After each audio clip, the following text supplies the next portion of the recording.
hasil penelitiannya Makan adalah durian, guys. sebuah buku yang berjudul Indonesia X-Files, mengungkap fakta dari kematian Bung Bismillah. Karno sampai kematian Munir.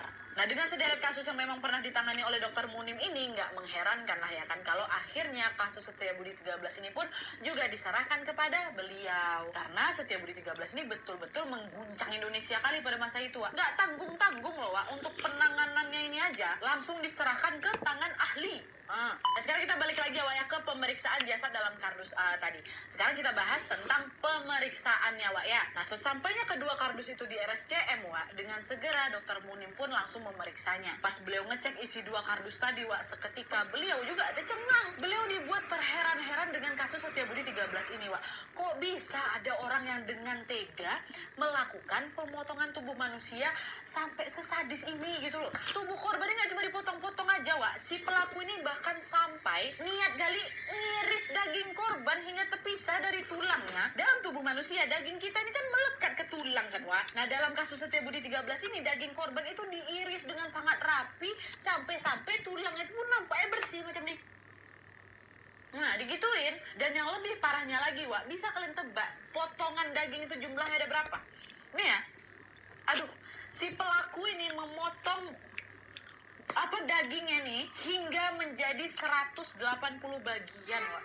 Astagfirullahaladzim, kebayang gak sih kalian sesadis apa pelakunya nih ya? Dan kekejaman si pelaku tuh gak berhenti di situ aja loh. Selain daging korban yang memang dipotong rapi, dia juga memisahkan organ-organ dalamnya dengan cara yang sama, dimana organ dalam milik korban itu disayat dengan rapi hingga semuanya bisa diambil dalam keadaan yang masih utuh. Nah, kalau untuk tulang-tulangnya kan udah dipotongnya jadi 13 bagian tuh. Di sini Dr. Munim meyakini bahwa pelaku melakukannya dengan menggunakan gergaji besi. Hal ini tampak dari adanya macam bekas-bekas gesekan kecil tuh lah Wak, di setiap potongan tulang tuh. Melihat bentuk potongan yang sangat rapi ini, tim forensik pun sepakat bahwa pelaku kasus Setiabudi 13 ini udah pasti bukanlah orang sembarangan. Mereka juga menduga bahwa pelakunya besar kemungkinan lebih dari satu orang. Dan tim forensik juga menjelaskan bahwa untuk bisa mengupas daging dari tulang manusia, apalagi dengan hasil serapi itu yang nggak bisa dilakukan dalam waktu yang singkat kan Wak. Untuk perbandingannya aja lah nih ya, tim forensik yang udah ahli kali, yang udah terlatih kali aja, butuh waktu lebih dari 2 jam untuk bisa membedah mayat tuh. Dan FYI nih Wak, buat kalian yang mungkin belum tahu prosedur bedah mayat atau juga otopsi, jadi biasanya otopsi ini dilakukan untuk mengetahui kapan dan bagaimana seseorang ini meninggal. Nah, melalui prosedur ini bisa ketahuan tuh apakah dalam tubuh seseorang ini terdapat penyakit yang bisa menyebabkan kematian atau enggak gitu. Nah, prosedur bedah mayat ini dilakukan dengan cara pembedahan dan juga pelukaan pada tubuh mayat membentuk huruf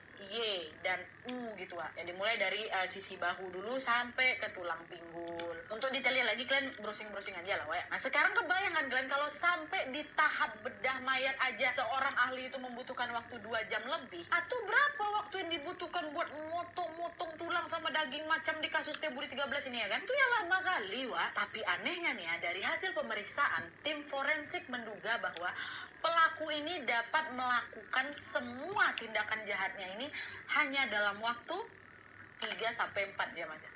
3-4 jam aja. Itulah kenapa mereka ini sepakat bahwa pelakunya ini pasti lebih dari satu orang. Tapi Wak, bagaimanapun itu, melacak pelaku akan lebih mudah dilakukan apabila identitasnya korban sudah diketahui, bukan? Makanya itu tim forensik pun bekerja keras mengumpulkan informasi-informasi penting yang terdapat dalam jasad korban itu.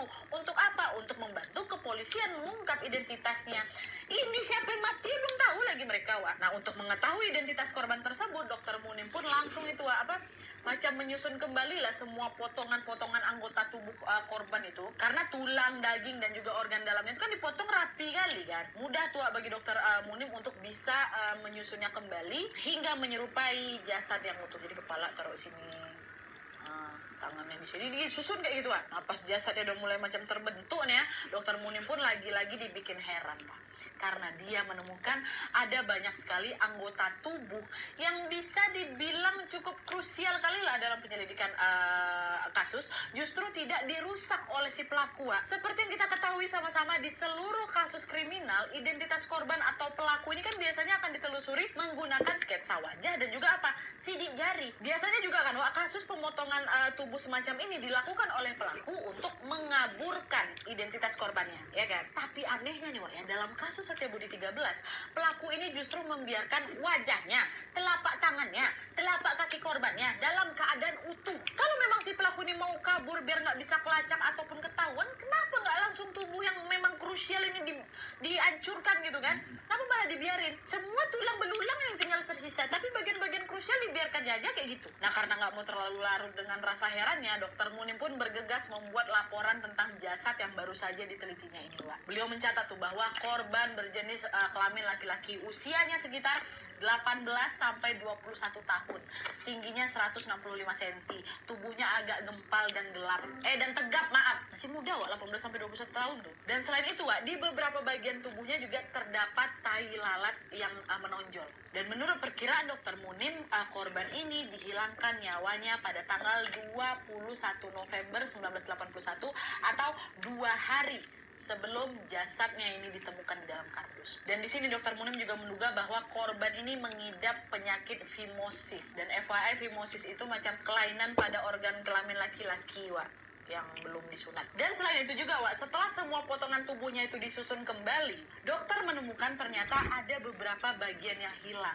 yaitu anus, kandung kemih, dan juga pankreas. Nah, dengan memeriksa kondisi korban ini, dokter juga berkesimpulan bahwa tindak kejahatan ini besar kemungkinan makan durian satu biji itu ya.